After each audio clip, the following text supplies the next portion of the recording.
Vanessa, thank you. We'll look ahead to Sunday. After a citywide special election, a new public advocate has been chosen. Jumaane Williams has been a New York City councilman for the 45th District in Brooklyn, but will now finish out the term of public advocate for the remainder of the year. So what is he hoping to accomplish?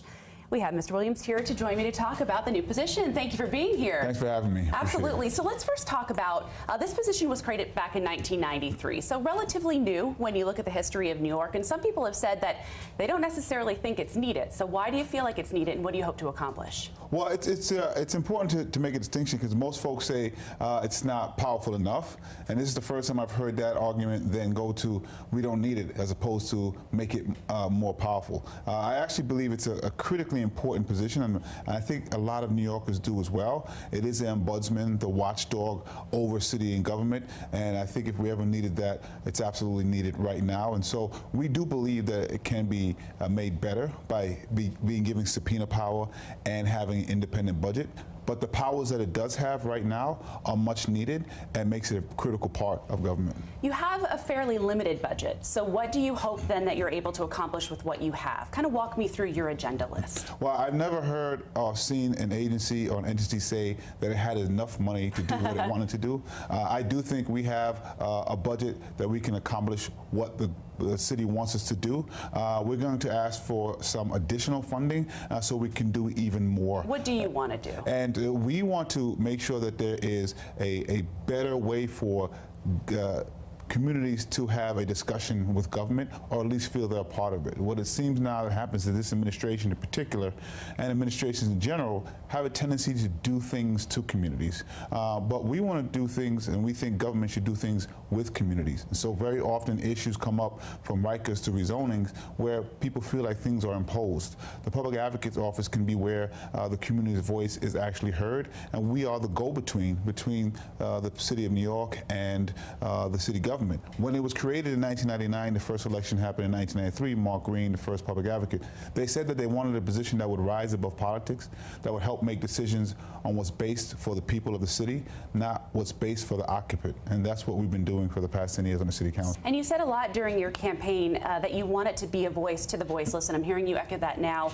Let's talk about living specifically here. It is so expensive. Affordable housing, you know, there's not enough for people that need it. And we look at these NYCHA housing and the crisis that's going on in the city currently. What would you say to Mayor de Blasio and to NYCHA as a whole as far as kind of getting their acts together? Some of these are deplorable conditions. Housing is our #1 issue. The question is affordable to who? Recently, a study showed that New York City went from the 39th to the 7th most expensive place to live in the world. We are fully failing now. Homelessness is on a rise. It's connected to the housing that's available. And then we have an allowing one of the last bastions of deeply income-tolerant affordable housing in NYCHA. It's a huge issue. There are 3 pillars here. One, we have to have true dedicated investment from the federal government, from the state, and of course from the city. But the federal government and state have failed us on a regular basis. We have to have real management.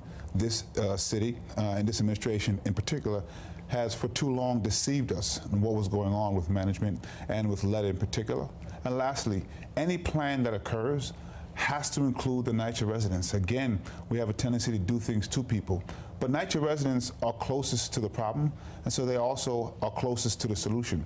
We have a tendency to just leave them out and from a bird's eye view impose things on them. But these things haven't been happening, and we hope that we're in a phase now where changes are occurring, and the Public Advocate is a good place to oversee that and make sure we're moving in the right direction.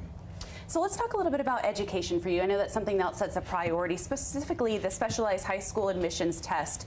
What is your opinion on this test? I know some people want it to go away, and you want to see more diversity in these schools. So what would you say to that? First of all, the numbers that we saw in the New York Times report, I think 7 students in Stuyvesant and not much better in other places, are abysmal. Everyone can agree to that. The question is, what do we do about it? It's been abysmal for a very long time. We keep focusing on the test as if the change to the test will change the diversity problem in the city. It won't. The DOE is a system that's made up of more than these 8 schools. And what I try to remind people is even the best schools now that have multiple criteria, the diversity is poor. And so we have to focus on what is the issue when it comes to diversity. One of the reasons I reject this mayor's proposal, and I reject a proposal that will get rid of the test by itself completely, is because I went to Brooklyn Tech. If there was any other criteria that would have made it, me try to get in there, whether it was grades or attendance, I would not have. Same thing with many of my friends. I know someone who was going to get left back in the 8th grade.